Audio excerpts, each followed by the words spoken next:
Welcome back, YouTube fam, to another video of Reincarnation Coliseum. Chapter 23 has finally released after a month hiatus, and it came back frying up the competition. I mean, we got a promotional video to commemorate this series. It's pretty much highlighting the main characters in the story so far, which is nothing new, but it was very well made, and this is gaining more popularity as chapters go on, and a lot of other YouTubers are starting to take notice of it, and I really hope some of them pick it up just like I picked it up. So with that said, don't be surprised if you see more of us out there covering this. And I think there's like one other channel out there that's covering this, and I think they did like a recap of maybe the first 3 chapters, which is something I'd started off with, but it is what it is. I don't think they did any more than that. In any case, you're here for chapter 23, so let's jump straight into that. Picking up where chapter 22 left off, Mikagami starts to put his bag of tricks plan into motion. He walks to the center of the arena and tells the audience that he's ready to use the items he brought with him. The audience looks on in confusion as he grins that he's about to do something interesting, and if the audience likes it, please enjoy it.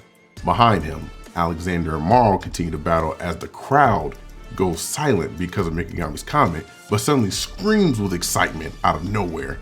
Some look forward to what's to come, and others say that Mikagami is a true entertainer. Zulu laughs from disbelief, and Mary stares on nervously. Desmos remains chill about the situation, but it's likely she looks forward to it. The battle between Alexander and Marl rages on, with him taking more blows than he thought. His mind is not in the battle with Marl, as he states he wants to see this interesting thing that Mikagami has planned. It's embarrassing to him that this is the first time he's worried about what's happening behind him. That's one problem, but the other is that Marl regained her strength and is charging right at him. Marl keeps the pressure on, and things start getting hard for Alexander to block. She finds her mojo back in being the martial artist she knows she can be. Alexander shows panic in his eyes as he starts believing their tag team opponents have prepared for this situation. Marl doesn't know what Mikagami is planning, but she'll make sure what she does won't be meaningless before landing a heavy blow to Alexander's face. The story goes back to Zulu's training grounds, where Mikagami and Marl are still prepping for their match. Marl remembers that her role is to stop her opponent, as Mikagami tells her that if she ever gets in trouble, just focus on herself. Marl questions what he means by that before asking if she can't be relied on for the match. Grabbing his head with incredible strength, Mikagami says that's not it, as things are a bit different this time. He goes on to say that Marl is stronger when she's focused on her goal, so when he actually needs help and things take an unexpected turn, let him handle things. Back to the Coliseum, Alexander and Marl continue trading blows as she realizes that she's thinking too much about this situation and the thing that Mikagami is talking about. For now, her job is to stop her opponent from going to Mikagami. Meanwhile, Alexander gets aggressive by seeing Marl stand in his way, but wonders what Mikagami is intending to do. His clownish behavior is all an act, since Mikagami looked at him before, but with this new act, is his aim still at himself or Chris-chan? He won't be surprised by his antics and believes in Chris-chan holding her ground. With that being said, Alexander has no concerns when it comes to that woman, as he lands a heavy strike on Marl now. The panel shifts to Alexander's meeting with Zaid in her garden with a request. While she enjoys her tea, he requests the best healer and guard she can provide, to which he's presented with Chris-chan. He wonders if she's really what he's looking for, as Zaid assures him that Chris-chan is the person of interest. Alexander wonders if he's imagining that she was on the battlefield with him before, but Zaid confirms that's not to be the case. Chris-chan has never been on an actual battlefield, but does have actual battle experience from the incident. When she was a nun for the church, a robber broke in and stabbed several orphans. Clinging to their life, Chris-chan saved them with her healing technique and impenetrable barrier.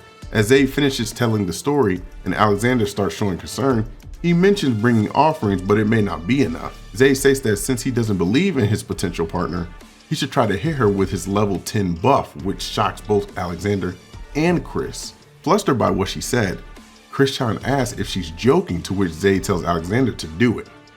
With no other choice, Alexander tells Chris that her boss wanted this, so now he's going to give it to her as he charges up to unleash his power. A huge explosion occurs, and as the smoke clears, Chris-chan and Zaid emerge unscathed, but the surroundings are obliterated. ecstatic that she was able to withstand his attack, Zayd mentions that her barrier gets stronger as she fears for her life. Since he found out about her ability, it's in his best interest to leave an offering, as it's the High Priest's job to send capable individuals into battle. This one in particular was kept hidden to be used as a pawn. Understanding the situation, Alexander makes a deal with Christian. If she loses, she will become a slave, but if she wins, he will give her a salary of a lifetime. Thinking that she will become a slave, Alexander assures her that she will never lose. The panel shift back to the Coliseum again. Alexander says that her fear of becoming a slave has put her in this defense position. No matter what tricks Mikagami comes up with, she won't be defeated by it. Stuttering and grumbling, Christian wonders what Mikagami is trying to do as he goes on to tell the audience to choose items in 30 seconds. As the announcer gives him the signal to start, Mikagami dumps all the items out onto the arena. As he rushes through the items, he grabs a few things and covers himself in his cloak. Wondering what will happen, he emerges as a woman, imitating Zayd, leaving all in attendance speechless. The audience explodes into laughter and truly wonder if he's an idiot, as Christian can't believe that he did all this for a joke, and the chapter comes to an end. Okay, so first of all, I was confused with how the ending came. Okay, so first things first, the whole gender swap thing was kind of funny because I had to go back in the chapter and look at Zayd one more time to see what Mikagami was really getting out of that. And I was like, that doesn't look like Zayd, even though it said it.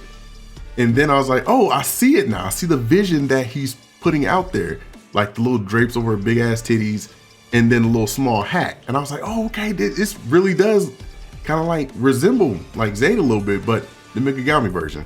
So I was pretty excited about that. And the chapter was a blessing, just like the promotional video. I'm so glad they did that. Like, I'm hyped about that. Will this ever get an anime?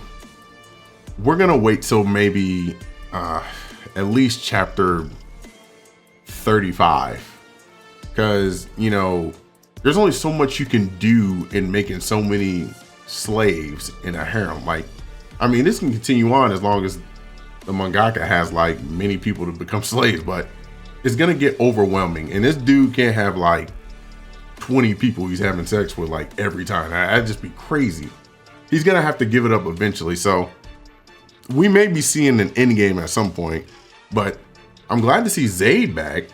Like, she's been missing in action forever. And Desmo's been really kind of like taking over for Zayd. So I don't know how this is gonna turn out. I'm just as speechless as the crowd. I still want to see like Zulu in action. I know she's intel gathering, but I would love to see her matches too at some point. And whenever the extra chapters get released, I'll do a video on that too, because the next one's going to be Rin or Suzu, and I think that's going to be incredible. That's going to be crazy actually. But I hope you enjoyed the video. I know y'all been waiting on my take, my review of it. And just keep up with me, man. Just keep recommending me stuff, subscribing, liking everything, commenting. Do what you do. Follow me on Twitter, that type deal. And I'll see you guys in the next video. Holla at your boy. I'm off here.